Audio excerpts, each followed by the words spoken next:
En fait, je crois que le succès, je réagis avec vous évidemment pour rire, mais c'est pas quelque chose sur lequel je m'attarde beaucoup. Je trouve que c'est génial et je trouve que c'est super et je suis conscient de la chance que j'ai d'en Vous avoir. le vivez à chaque minute, Bien sûr, franchement. mais c'est pas une fin en soi, c'est ça que je veux dire. Je crois que les films sont une fin en soi, les spectacles sont une fin en soi, c'est des choses qui vont rester, qui auront une marque. Le succès, c'est le temps d'un instant. C'est un moment, une époque, un moment où le public et le projet concordent et ça fait ce truc magique. Mais je crois qu'il faut assez de recul et il faut être conscient du fait que c'est pas quelque chose qui est éternel et c'est quelque chose qu'on doit remettre en question à chaque fois, à chaque film, à chaque spectacle. Et donc finalement, c'est comme un boxeur, quoi. On monte sur le ring, on fait un KO, on gagne un combat, c'est super. Mais quand on descend du ring, bah, malheureusement, on sait qu'il va falloir y retourner à un moment donné pour garder notre titre. Je pense pas être meilleur qu'un autre humoriste ou moins bon qu'un autre humoriste. Je dirais simplement que j'aborde un sujet qui a déjà été abordé par certains humoristes, qui est l'adolescence. Mais c'est vraiment un ado qui parle aux ados, quoi. C'est vraiment l'ado qui parle aux ados et aux parents. Alors en disant voilà, on vous a parlé d'adolescence à travers beaucoup de sketchs. Dans l'humour, c'est un sujet qui revient souvent. Au Manoff, Elise Moon, tout ça. Ils adorent faire ce genre de choses. Ah, les adolescents, les adolescents, on est trop comme ça. Et je me suis dit, ok, il faut vraiment que je fasse l'image des ados comme elle est vraiment, quoi. Tous les adultes, ils se foutent de la gueule des ados, bah regardez l'ado qui va se foutre de la gueule des adultes maintenant. Ah oui, ça aussi, c'est un truc qui vous énerve grave, vous les adultes. Le fait que nous, les jeunes, on ait un peu le pantalon baissé. Ça vous énerve! Et d'ailleurs, vous avez une vanne pour ça, une vanne qu'à vous, une vanne d'adulte. Vous dites, oh là là, on dirait qu'il a fait caca dans son pantalon, ouais. Ouais, il y a eu, bien sûr, c'est pas bon pour ta carrière. Il y a eu, on croit pas à ce projet. Il y a eu, le public de Kev n'ira pas voir un film comme celui-là. Il y a eu, le public n'ira pas voir un film comme celui-là. Il y a eu, c'est un sujet trop tendu, vous le traitez avec le rire, mais vous êtes fous. Il y a eu, c'est un film super, mais sans Kev. C'est pas du tout avec Kev Adams qu'il faut faire ce film-là. Il y a eu... Ça vous a blessé, ça, ou au Bien contraire, sûr que ça vous blesse. a, Bien ou au sûr que ça contraire, ça touche. vous motive? C'est touchant et en même temps, moi, j'ai toujours été très motivé et par les non, et par les refus, et même par les insultes. Je viens du monde de la scène, du stand-up, le monde du stand-up, c'est un monde particulier. Le monde des scènes ouvertes parisiennes, on essaye de se faire une place, d'avoir 6 minutes. Si t'as pas un minimum la rage, tu vas te faire étouffer en 4 minutes 15, quoi. Donc moi j'ai ça me plaît, ça fait partie de moi. Et plus les gens disaient non, effectivement, plus je me disais c'est sûr et certain que je vais faire ce film.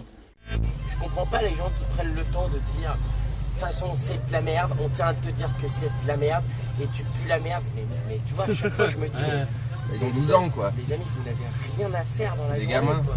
Tu vois, et ça m'attriste un peu parce que c'est vrai que et je le vois sur moi, mais je le vois sur d'autres gens aussi, ça m'attriste pareil parce que quand tu vois des artistes qui, malgré le fait que t'aimes ou que t'aimes pas après, qui se donnent, qui font un truc, qui postent quelque chose sur internet, tu vois des gens qui disent c'est de la merde, sans même donner un avis constructif, tu vois, juste c'est de la merde, c'est dommage, je trouve ça dommage. Ouais. Alors c'est aussi toute cette génération propre et mâché, un peu culture McDo, qui grosso modo, voilà quoi. Ouais, mais c'est réfléchit pas trop, quoi. C'est faire une généralité Non. que de dire ça parce que moi dans mon public il y a beaucoup justement de cette génération McDo comme on dit et il y en a beaucoup qui sont très sensés, qui savent.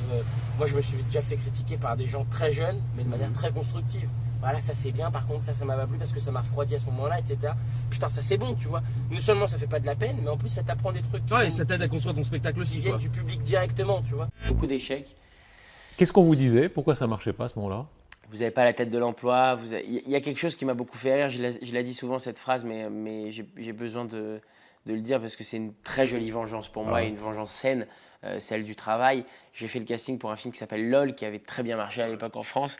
Et je faisais le casting pour un des rôles principaux. Et la directrice de casting m'a dit pardonne-nous, mais on n'a pas l'impression que tu as le physique pour plaire aux ados. Et Vous avez bien vengé, là. J'ai répondu, bah, écoutez, je suis désolé, mais qu'est-ce que vous entendez par là? Et elle m'avait dit, bah, vous savez, ce physique qui plaît aux jeunes filles, un peu beau gosse ténébreux et tout ça, malheureusement, c'est pas vous, vous êtes plutôt le grand clown souriant. Et je pense pas que c'est ça qui va plaire à notre cœur de cible. Donc ça me fait toujours un peu rire parce que la preuve qu'il n'y a pas de règle et la preuve que à force de travail, on peut séduire, j'allais dire, tous les publics. Il faut simplement se donner des objectifs et avoir très envie de les atteindre. Qu'est-ce que tu veux que je te dise, Nico? Comment? Je suis même pas redescendu encore de ce nuage-là, pour être très honnête. Ouais. C'est-à-dire que Gad Elmaleh, je l'ai toujours dit, a été l'homme qui m'a donné envie de monter sur scène. Si on m'avait dit à 10 ans, à 12 ans, à 15 ans, à 17 ans, à 20 ans, Tu vois, lui. tu vas monter sur scène avec Gad Elmaleh, j'aurais dit, c'est impossible. C'est impossible. Moi, je me rappelle très bien que les premières fois où on montait sur scène ensemble, j'étais presque un spectateur sur scène. Ouais, pendant 2 secondes, quoi. Ah ouais, Une et fois que parfois la pendant réplique est longtemps. faite, Et puis ensuite, évidemment, on a écrit le spectacle, et puis j'ai trouvé ma place, et je l'ai trouvé génial, et il m'y a aidé beaucoup. Et évidemment, au bout d'un moment, l'équilibre était parfait, on s'est trouvé sur scène. Ce soir, mesdames, mesdemoiselles, messieurs, il y aura du rire, de la magie et des chansons, du cirque, des animaux, des cosmonautes. Il y aura des animaux. Y a pas. Là, tu pars dans des délires, y a pas.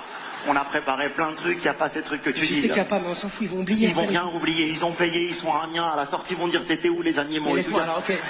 Pour moi, Ouais, voilà, mais on fait vous du en rêvez cinéma. on rêve forcément aussi d'être reconnu par ses pairs. Et... Bien sûr. Et ça me fera très plaisir si je le suis un jour. Et ça me frustrera pas si je le suis pas un jour. Vraiment. Vraiment pas. Même si je me le dis, comme beaucoup d'acteurs, j'ai envie d'avoir mon petit prix pour moi. Mais je crois qu'il y a un côté malsain. J'ai toujours été un team worker. J'aime bien penser à l'équipe.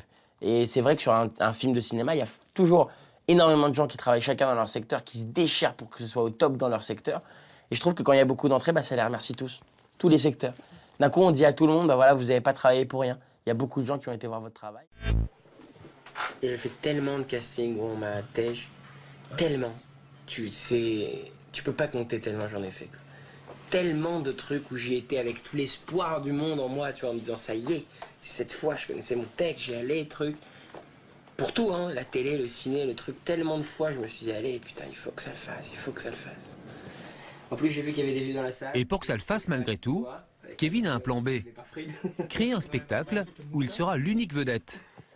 D'où le fameux cahier à blagues, coécrit avec ses copains. Remontez-moi ce pantalon, avec tes petits schémas que tu m'avais fait. J'ai déjà des idées pour un deuxième spectacle, mais je pense que ce sera complètement autre chose que de raconter ma vie et tout. J'essaie de trouver des thèmes. Moi, mon kiff dans le spectacle, c'est de faire des trucs que personne n'a fait encore. Personne n'a parlé des ados, alors je vais aller au fond de cette aventure qui est The Young Man Show. Pour le deuxième show, j'espère trouver un autre truc. Je veux que le premier, les gens se disent, ok, ce mec est fort, on le connaît, et que le deuxième vraiment soit une claque, quoi. Kev Adams, dans 2 ans, il fait quoi? Il joue au Madison Square Garden avec 4000 personnes en folie, en délire, qui sont dans le carrière, et 10 000 autres personnes après, qui sont comme des malades. Et moi, je fais « Hey, New York !» Et on fait « Waouh !» Et je fais « How are you tonight ?» Et ils font « Waouh !» Et c'est énorme. D'accord, c'est comme ça que tu vois le futur. Non, c'est comme ça que j'espère le futur. D'accord. Vous avez la tchatch, mais on disait c'est pas la tchatch de banlieue pauvre, etc. Ça a été un complexe à l'envers pour vous parfois? C'est-à-dire? D'être de bon milieu, de ne pas avoir à dire oui, je viens de telle cité, etc. Non. Non. Non, ça n'a jamais été un complexe. Au contraire, c'est une grande fierté. Je veux dire, je suis fier de ce que mes parents ont fait. Je sais que moi, mes grands-parents sont arrivés de Tunisie et d'Algérie dans les années 50 en France, avec rien, les mains dans les poches. Et c'était des gens qui avaient soif de travail, qui avaient envie de travailler. C'est des gens comme ça qui m'ont élevé. Mes grands-parents sont arrivés les mains dans les poches, ils ont construit quelque chose de petit, puis ce petit, ils l'ont transmis à mes parents qui ont essayé de faire quelque chose d'un peu plus grand. Et moi, à mon tour, j'essaye de faire quelque chose encore d'un peu plus grand pour mes enfants et pour les générations à venir.